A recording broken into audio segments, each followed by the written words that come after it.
So I'm in a bit of pain, but there's no more sepsis coming out, so that's good. So it's decided that the bags, I have an MRI and all the sepsis is pretty much gone now, so we don't have to worry about that.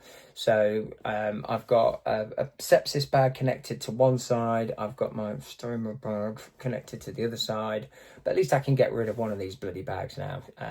It seems to have done its job, so they send in a doctor to get this thing out. Now, what I didn't say in the last video was during one of the procedures of the moving the pipe, the tubes or anything, they hadn't updated my files. So what they wanted to do was recreate the exact same moving of the tube that they did already tried, but my medical records didn't show that was the case.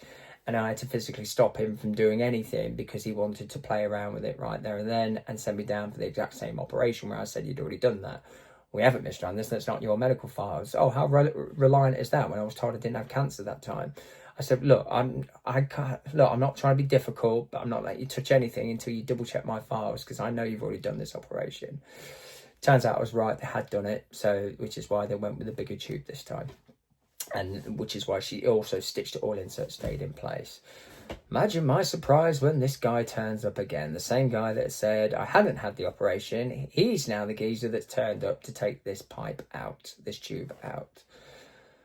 So I said, you don't remember me, do you? He says, oh no, I'm so sorry. I do meet a lot of people. I says, okay, we'll leave it there. I saw you a few days ago. But no, if you can get this thing out of me, great. We'll crack on. So he gets his prep, he puts his hand on this pipe and he starts yanking away. And I feel like my entire insides are about to come out now. I'm saying, look, mate, can you stop doing that? Because this really, really hurts. I feel like you're going to pull my kidneys, my liver out, my nose hairs out. Can you just stop? Because I can now feel my brain moving. Just stop. Oh, I don't know what's going on. I don't know why it's doing that. Do you guys not check your fucking files? Do you not have a look what's already been done? I said, look, I don't know why it's not reacting the way you think it should be, but can we get somebody else to have a look at this now? Because this... And I can take a lot of pain, but I feel like you're going to take my insides out in a minute.